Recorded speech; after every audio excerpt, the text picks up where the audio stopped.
anda mengenai skim perumahan belia BSN? Sebelum saya teruskan, mohon anda tekan butang subscribe di bawah tanda sokongan. Golongan belia adalah antara orang ramai yang sering menghadapi kesukaran untuk membeli rumah pertama. Antara sebabnya adalah kerana pendapatan yang rendah ataupun komitmen yang tinggi disebabkan kereta dan kad kredit. Skim ini akan dapat membantu anda untuk memiliki rumah yang anda idamkan. Skim ini boleh dimohon oleh mereka yang baru berkahwin dan ingin membeli rumah pada harga RM500,000 dan ke bawah. Skim Perumahan Belia SPB telah diperkenalkan sejak tahun 2018. Bantuan ini salah satu cara untuk membantu mereka yang tidak berkemampuan untuk membiayai hartanah yang hendak dibeli. Tidak kiralah rumah yang telah siap, rumah subsale ataupun yang tengah di dalam pembinaan. Kerajaan telah merancang untuk melanjutkan skim perumahan belia yang dikendalikan oleh Bank Simpanan Nasional dari 1 Januari 2020 sehingga 31 Disember 2021. Kementerian Perumahan dan Kerajaan Tempatan KPKT telah membuat pengumuman bahawa skim perumahan belia yang dikendalikan oleh Bank Simpanan Nasional menawarkan jaminan pinjaman 10% melalui Cagamas. Ianya boleh digunakan untuk membayar 10% deposit rumah ataupun down payment yang hendak dibeli. Ini bermakna anda boleh mendapatkan pinjaman perumahan penuh tanpa perlu mengeluarkan duit sendiri. Jika anda ingin membeli rumah berharga RM450,000, duit deposit 10% adalah RM45,000. Jadi, dengan skim ini, anda tidak perlu mengeluarkan wang sebanyak RM45,000 itu. Jika anda membeli rumah pada harga RM300,000 dan ke bawah pula, anda layak untuk mendapatkan 100% pengecualian duty stamp untuk surat cara perjanjian, pemindahan hak milik dan perjanjian pembiayaan.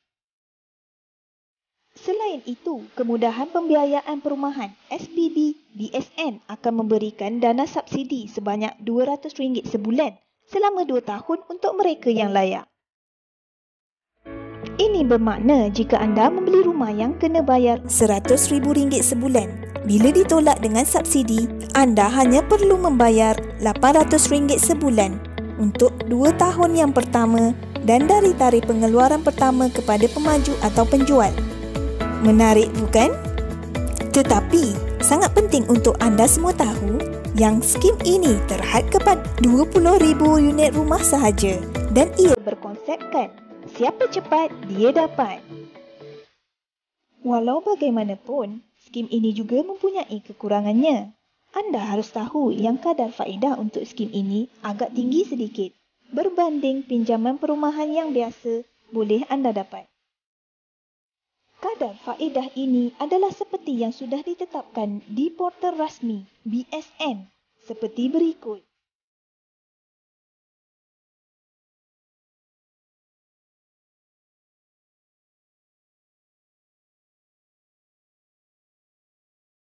Selain itu, beberapa perkara lagi yang perlu anda tahu ialah rumah yang dibeli dengan SPB BSN tidak boleh dijual atau dipindah milik kepada orang lain selama 5 tahun dari tarikh pembelian.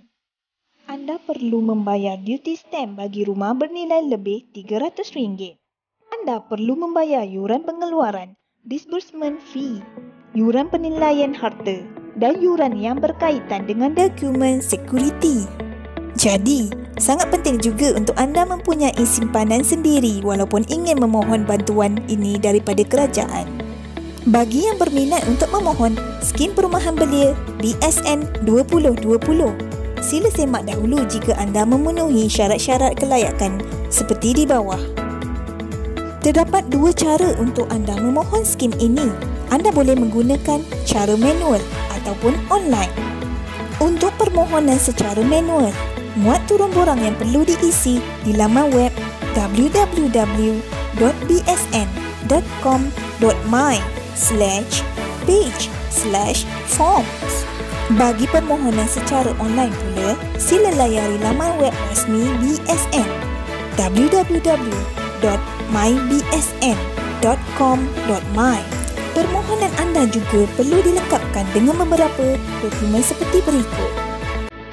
Jika anda bekerja sendiri, anda perlukan dokumen seperti berikut. Selepas kesemua dokumen disediakan dan borang telah diisi dengan lengkap, anda bolehlah pergi ke mana-mana cawangan BSN untuk memohon. Rebutlah peluang ini dengan menghantar permohonan SPB BSN secepat mungkin dan anda mungkin dapat memiliki rumah pertama anda sendiri bersama pasangan. Terima kasih kerana menonton. Jika anda ada sebarang pertanyaan atau idea, sila komen di bawah.